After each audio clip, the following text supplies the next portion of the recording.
Yeah ఇది okay. అందరికీ నమస్కారం. ఈరోజు ఉత్తరాంధ్ర జిల్లాల పర్యటనలో భాగంగా మొదటగా శ్రీకాకుళం రావడం జరిగింది. ముందుగా ఒక ఆర్టీసీ డిపో కూడా శ్రీకాకుళం ఆర్టీసీ డిపో సందర్శించడం, అక్కడ ఆర్టీసీ ఉద్యోగులతో మాట్లాడడం జరిగింది. ఇప్పుడే డిపిఓలో జిల్లాకు సంబంధించిన అధికారులందరితో ఎట్లా చేద్దాం, మైక్ ఏమన్నా అంటే లేదా కార్డ్లెస్ మైక్ లేదా మీ కార్డ్లెస్ మైక్ కూడా మీకు బెటరు, మీకే బెటరు. ఓకే రైట్, నేను పెద్ద మాట్లాడతానమ్మా. సో ఇప్పుడే డిస్ట్రిక్ట్ పోలీస్ ఆఫీస్లో జిల్లా అధికారులతో నేరాల గురించి, శాంతి భద్రత గురించి చర్చించడం జరిగింది.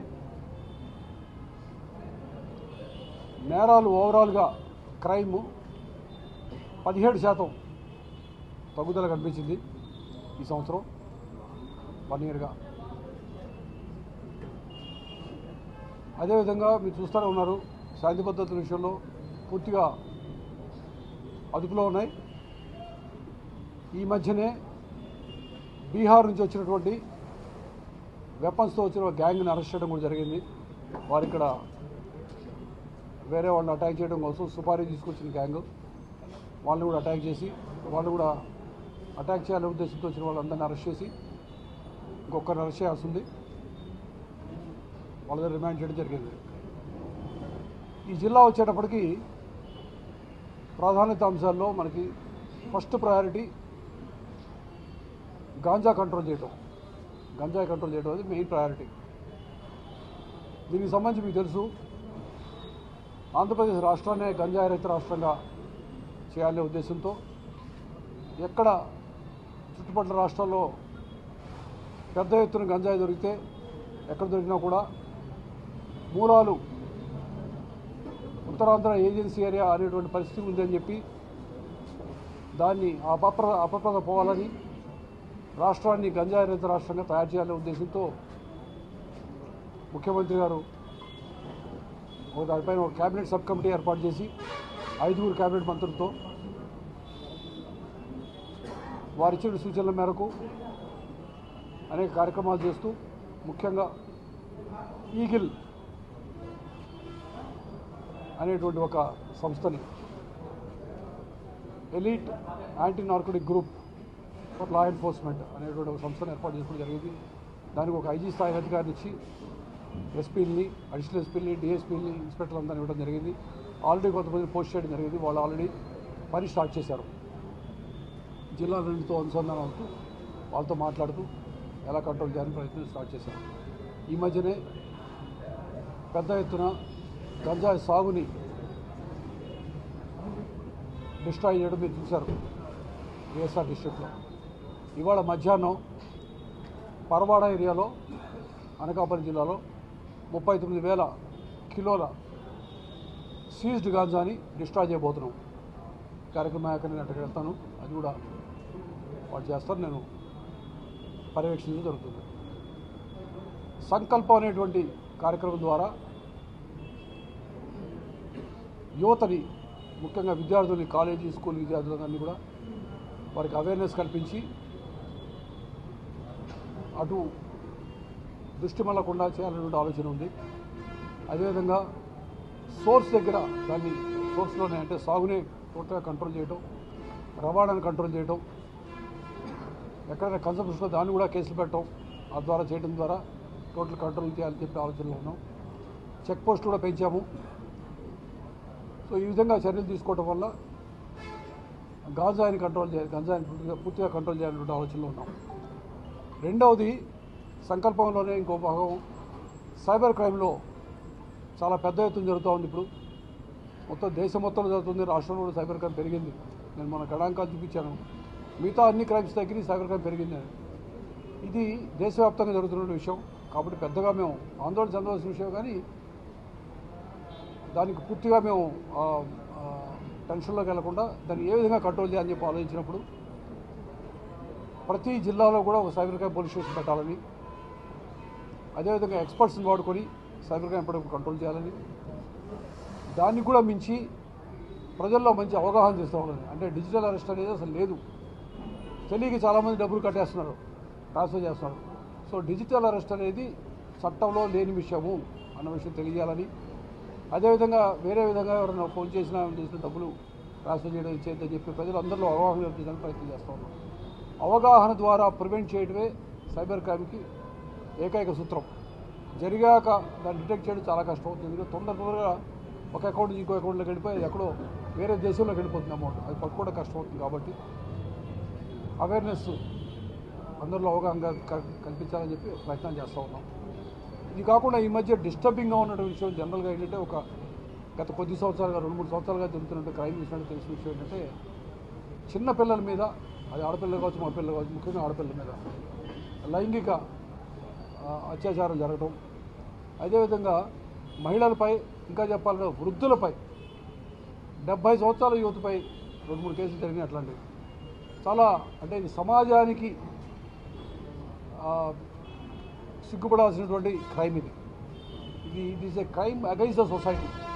సో దీన్ని కూడా మేము చాలా సీరియస్గా తీసుకొని ఇటువంటి క్రైమ్ జరిగినప్పుడు వెంటనే స్పందించడం, చాలా ఎగ్జాంపులరీ పనిష్మెంట్ వచ్చే విధంగా చేయటం, తర్వాత ముఖ్యమంత్రి గారు చెప్పిన ఆదేశాల వరకు స్పెషల్ కోర్టు కూడా only for these offences special court ఏర్పాటు చేయడం జరిగింది. ఆదేశాల వరకు స్పెషల్ కోర్టు కూడా only for these offences special court ఏర్పాటు చేయడం జరిగింది. దానికి ప్రస్తుతం హైకోర్టు పరిశీలన ఉంది. త్వరలో అది కూడా ఏర్పాటు జరుగుతుంది. అంటే ఫాస్ట్ ట్రయల్ జరిగిపోవాలని ఉద్దేశంతో. అదేవిధంగా రోడ్ యాక్సిడెంట్ ఈ జిల్లాలో ఒక ప్రాధాన్యత అంశం. ఎందుకంటే హైవే మనకు ఎక్కువ ఉంది కాబట్టి దానిపైన కూడా దృష్టి సారించడం జరిగింది. క్రైమ్ అక్కడ కూడా యాక్సిడెంట్స్ తగ్గినాయి. సో ఓవరాల్గా కంట్రోల్ చేస్తూ ఉన్నాము, క్రైమ్ గురించి కంట్రోల్ చేస్తూ ఉన్నాం. రెండో ఇంపార్టెంట్ విషయం ఏంటంటే, టెక్నాలజీని విరివిగా వాడుకోవటం, పూర్తిగా దాన్ని టెక్నాలజీని వాడుకోవటం. అంటే అది సీసీటీవీ కెమెరాలు కానీ, ఆల్రెడీ ఇన్స్టాల్ అయ్యి పనిచేయకుండా ఉన్న కెమెరాలన్నీ ఈ మధ్య రిపేర్ చేయడం జరిగింది. సుమారు 460 కెమెరాస్ ఉన్న కెమెరాలు చెడిపోయి ఉంటే మళ్ళీ వాటిని బాగు చేయడం జరిగింది. అవి కాకుండా సుమారు 520 కెమెరాలు కొత్తవి పెట్టడం జరిగింది. ప్రతి జిల్లాలో కూడాను ప్రభుత్వం మీదే ఆధారపడి పెట్టుకోకుండా ప్రజల సహకారంతో, దాతల సహకారంతో సీసీటీవీ కెమెరాలు ఏర్పాటు చేయాలని చెప్పి ఆలోచన ఉంది. ఎందుకంటే అది ఒక క్రైమ్ చేస్తున్నప్పుడు ప్రతి క్రైమ్ కూడా, అది రోడ్ యాక్సిడెంట్ కావచ్చు, రోడ్డు మీద జరిగే దొమ్మి కావచ్చు, లేదా ఆడపిల్లల మీద చేసే వేధింపులు కావచ్చు, ఏదైనా సరే ఒక క్రైమ్ అంటూ జరిగితే ఏదో ఒక కెమెరాలో రికార్డు కావాలి అనేది మా లక్ష్యం. ఎక్కడ ఏం క్రైమ్ జరిగినా అట్లీస్ట్ ఒక కెమెరాలో రికార్డ్ అయిపోవాలి. అంటే మొత్తం ఏరియాని మొత్తం సాచ్యురేట్ చేయడం ద్వారా ఎక్కడైనా క్రైమ్ జరిగితే కనిపించే విధంగా రికార్డ్ అయ్యే విధంగా చేయాలి. దానికి మేము సుమారుగా ఐడెంటిఫై చేసినటువంటి స్పాట్స్ చూస్తే అది 2 లక్షల చిల్లర ఉన్నాయి. 2 లక్షల చిల్లర కెమెరాలు ఇమీడియట్గా గవర్నమెంట్తో పెట్టించాలని చాలా ఖర్చు అవుతుంది. కాబట్టి ప్రజల సహకారంతో వాళ్ళని ఉత్తేజపరిచి, వాళ్ళ ఉత్సాహంతో వాళ్ళని మోటివేట్ చేసి, అదేవిధంగా దాతల సహాయంతో పెట్టాలని చెప్పి ఆలోచించాం. ఇది ఇంకొక 2 నెలలు మార్చి 31 కల్లా 1,00,000 కెమెరాలు పెట్టాలనేది మా ఆలోచన. అది ఖచ్చితంగా మేము సాధిస్తాం. ఎందుకంటే మొన్న మీరు చూసారు, విజయవాడలో 1150 కెమెరాలు ఒకే రోజు లాంచ్ చేశాం. కాబట్టి ప్రతి చోట కూడా ఆ విధంగా 500 కెమెరాలు, 1000 కెమెరాల ప్రకారం లాంచ్ చేసినట్లయితే మార్చి 31 కల్లా అన్ని జిల్లాలు కలిపి 1,00,000 అయిపోతే, అదే స్ఫూర్తితో మళ్ళీ ఒకసారి మేము ఆలోచించి మేము అనుకున్న పూర్తి లక్ష్యాన్ని 2-3 లక్షల కెమెరాలు త్వరలో పెట్టాలని అనుకున్నాం. సో ఈ విధంగా టెక్నాలజీని వాడుకోవాలని, పోలీసింగ్ని మెరుగుపరచాలని, అంటే ప్రజలకు పారదర్శకమైనటువంటి సేవలు అందించాలా, తప్పు ఎవరు చేసినా ఒకే విధంగా స్పందించాలి అనేటువంటి ఆలోచనలతో మేము ప్రణాళికాబద్ధంగా పనిచేస్తూ ఉన్నాం. దీనికి ప్రజలందరూ కూడా సహకరించాలని, మీరు కూడా మా ఆలోచనని ప్రజలకు తీసుకెళ్లాలని మనస్ఫూర్తిగా కోరుకుంటూ మేము దగ్గర సెలవు తీసుకుంటాను. మీరు ఏదైనా విషయం ఉన్నట్లయితే అడగచ్చు, otherwise will close the matter. జై హింద్.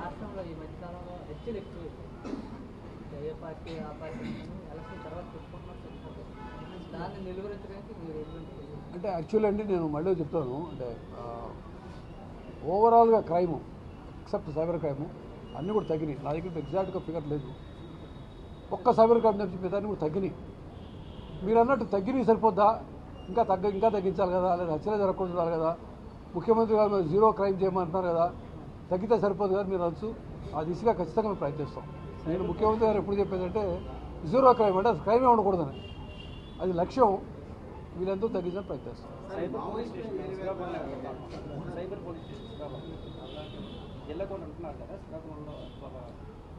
ప్రతి జిల్లా కూడా వస్తుందండి. ప్రస్తుతానికి మనకి వైజాగ్, విజయవాడలో మాత్రమే ఉన్నాయి. మిగతా 24 జిల్లాల్లో కూడా వస్తాయి. అది ప్రస్తుతం చాలా యాక్టివ్ కన్సిడరేషన్ ఉంది గవర్నమెంట్ దగ్గర.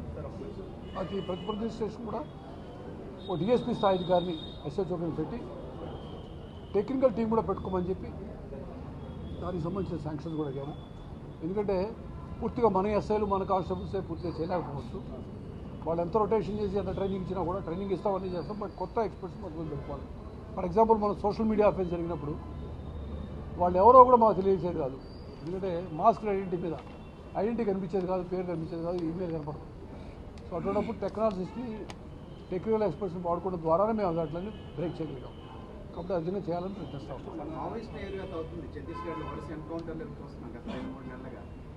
ఇప్పుడేమైనా మనకి ఏఓబి వాళ్ళకి ఒక ముందు నుంచి కూడా ఒక షెల్టర్గా వస్తూ ఉంది కదా సార్, ఏమైనా ఇటువైపు ఏమైనా ఆలోచన ఉందా సార్? షిఫ్ట్ అయ్యే నేను పూర్తి వివరాలు వెల్లడించడానికి పూర్తిగా సుముఖంగా లేను, కానీ ఒకటి విషయం మాత్రం చెప్తాను. 3 సంవత్సరాల తర్వాత ఈ మధ్య ఒకసారి కొద్దిమంది ఇటు రావడం జరిగింది.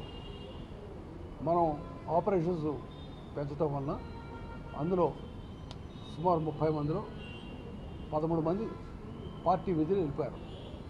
మిగతా వాళ్ళ కోసం గాలింపు చర్యలు చేపడతాం. ఆపరేషన్స్ పెంచాము, ఖచ్చితంగా కంట్రోల్లో తీసుకొస్తాం.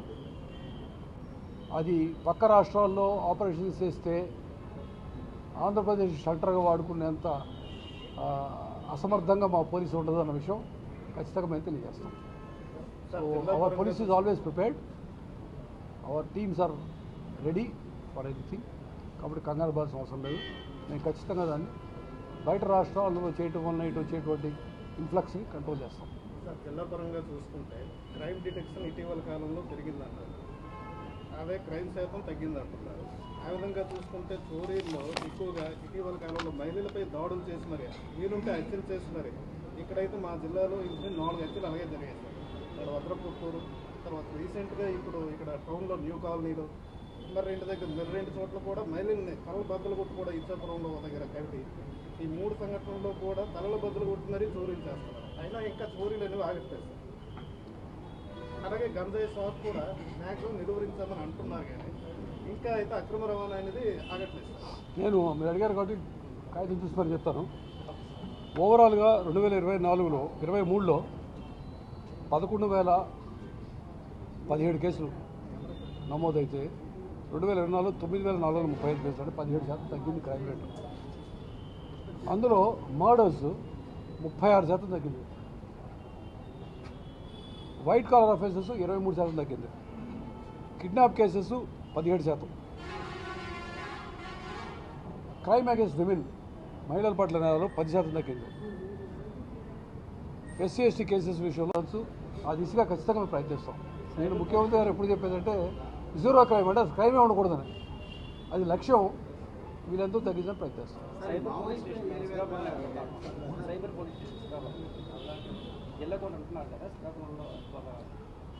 ప్రతి జిల్లా కూడా వస్తుందండి. ప్రస్తుతానికి మనకి వైజాగ్, విజయవాడలో మాత్రమే ఉన్నాయి.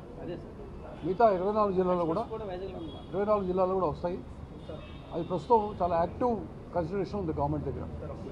అది ప్రతి స్టేషన్ కూడా ఓ డిఎస్పీ స్థాయి అధికారిని ఎస్హెచ్ఓని పెట్టి టెక్నికల్ టీం కూడా పెట్టుకోమని చెప్పి దానికి సంబంధించిన శాంక్షన్స్ కూడా అయ్యాము. ఎందుకంటే పూర్తిగా మన ఎస్ఐలు, మన కానిస్టేబుల్సే పూర్తిగా చేయలేకపోవచ్చు. వాళ్ళు ఎంత రొటేషన్ చేసి ఎంత ట్రైనింగ్ ఇచ్చినా కూడా ట్రైనింగ్ ఇస్తామని చేస్తాం. బట్ కొత్త ఎక్స్పర్ట్స్ మొదలు పెట్టుకోవాలి. ఫర్ ఎగ్జాంపుల్ మనం సోషల్ మీడియా అఫెన్స్ జరిగినప్పుడు వాళ్ళు ఎవరో కూడా మాకు తెలియచేది కాదు. ఎందుకంటే మాస్క్ ఐడెంటిటీ కనిపించేది కాదు, పేరు కనిపించేది కాదు, ఈమెయిల్ కనపడదు. సో అటువంటిప్పుడు టెక్నికల్ ఎక్స్పర్ట్స్ని వాడుకోవడం ద్వారానే మేము వాటిని బ్రేక్ చేయగలిగాం. కాబట్టి అర్థంగా చేయాలని ప్రయత్నిస్తాం. మావోయిస్ట్ ఏరియాతో అవుతుంది ఛత్తీస్గఢ్లో వరుస ఎన్కౌంటర్లు చూస్తున్నాం గత 2-3 నెలలుగా. ఇప్పుడేమైనా మనకి ఏఓబి వాళ్ళకి ఒక ముందు నుంచి కూడా ఒక షెల్టర్గా వస్తూ ఉంది కదా సార్, ఏమైనా ఇటువైపు ఏమైనా ఆలోచన ఉందా సార్? ఇదేమైనా షిఫ్ట్ అయ్యే నేను పూర్తి వివరాలు వెల్లడించడానికి పూర్తిగా సుముఖంగా లేను, కానీ ఒకటి విషయం మాత్రం చెప్తాను. 3 సంవత్సరాల తర్వాత ఈ మధ్య ఒకసారి కొద్దిమంది ఇటు రావడం జరిగింది. మనం ఆపరేషన్స్ పెంచడం వలన అందులో సుమారు 30 మందిలో 13 మంది పార్టీ విధులు వెళ్ళిపోయారు. మిగతా వాళ్ళ కోసం గాలింపు చర్యలు చేపడతాం. ఆపరేషన్స్ పెంచాము, ఖచ్చితంగా కంట్రోల్లో తీసుకొస్తాం. అది పక్క రాష్ట్రాల్లో ఆపరేషన్స్ చేస్తే ఆంధ్రప్రదేశ్ షెల్టర్గా వాడుకునేంత అసమర్థంగా మా పోలీసు ఉండదు అన్న విషయం ఖచ్చితంగా మేము తెలియజేస్తాం. So our police is always prepared, our teams are ready for anything. కాబట్టి కంగారు పడాల్సిన అవసరం లేదు. మేము ఖచ్చితంగా దాన్ని బయట రాష్ట్రాల్లో చేయటం వలన ఇటు వచ్చేటువంటి ఇన్ఫ్లక్స్ని కంట్రోల్ చేస్తాం. సార్, జిల్లా పరంగా చూసుకుంటే క్రైమ్ డిటెక్షన్ ఇటీవల కాలంలో పెరిగిందన్నారు, అదే క్రైమ్ శాతం తగ్గిందంటున్నారు. ఆ విధంగా చూసుకుంటే చోరీల్లో ఎక్కువగా ఇటీవల కాలంలో మహిళలపై దాడులు చేసి మరి వీలుంటే హత్యలు చేసి మరి ఇక్కడైతే మా జిల్లాలో ఇంటి 4 హత్యలు అలాగే జరిగాయి సార్. ఇక్కడ వద్రపుత్తూరు, తర్వాత రీసెంట్గా ఇప్పుడు ఇక్కడ టౌన్లో న్యూ కాలనీలో మరి 2 చోట్ల కూడా మహిళల్ని తలల బద్దలు కొట్టి కూడా ఇచ్చాపురంలో దగ్గర కవిటి ఈ 3 సంఘటనల్లో కూడా తలల బద్దలు కొట్టి మరీ చోరీలు చేస్తున్నారు. అయినా ఇంకా చోరీలు అనేవి ఆగట్లేదు. అలాగే గంజాయి షాప్ కూడా మ్యాక్సిమం నిలువరించామని అంటున్నారు, కానీ ఇంకా అయితే అక్రమ రవాణా అనేది ఆగట్లేదు. నేను మీరు అడిగారు కాబట్టి కాగితం చూసి మరి చెప్తాను. ఓవరాల్గా 2024లో 23లో 11,017 కేసులు నమోదైతే 2024లో 9,435 కేసులు, అంటే 17% తగ్గింది క్రైమ్ రేటు. అందులో మర్డర్స్ 36% తగ్గింది. వైట్ కాలర్ అఫెన్సెస్ 23% తగ్గింది. Kidnap cases 17%. Crime against women, మహిళల పట్ల నేరాలు 10% తగ్గింది. SC ST కేసెస్ విషయంలో 3% తగ్గింది. ఈ ఓవరాల్ ఉన్న ఫిగర్, దీన్ని మార్చేది కాదు. నేను చెప్పే విధంగా చెప్పాను. ఆయన అడుగుతున్న కేసెస్ అన్నీ కూడా డిటెక్ట్ అయిపోయినాయి sir. Property murder for gain కూడా డిటెక్ట్ అయింది సార్. కవిటిలో చెప్తున్న అఫెన్స్ కూడా ఇమీడియట్గా డిటెక్ట్ చేసి మొత్తం టోటల్ 5 చైన్ స్నాచింగ్స్ చేశారు. సో మీరు చెప్తున్న అఫెన్స్ అన్ని డిటెక్ట్ అయ్యి చెప్తున్నారు, నాకు ఎక్కడ ఒక్కోటి తెలీదు. అదేవిధంగా మీరు చూసారు మధ్య టెంపుల్ థెఫ్ట్ కేసులు అనేక సంవత్సరాలుగా అపరిశుభ్రంగా ఉన్నటువంటి కేసులు కూడా డిటెక్ట్ అయ్యాయి.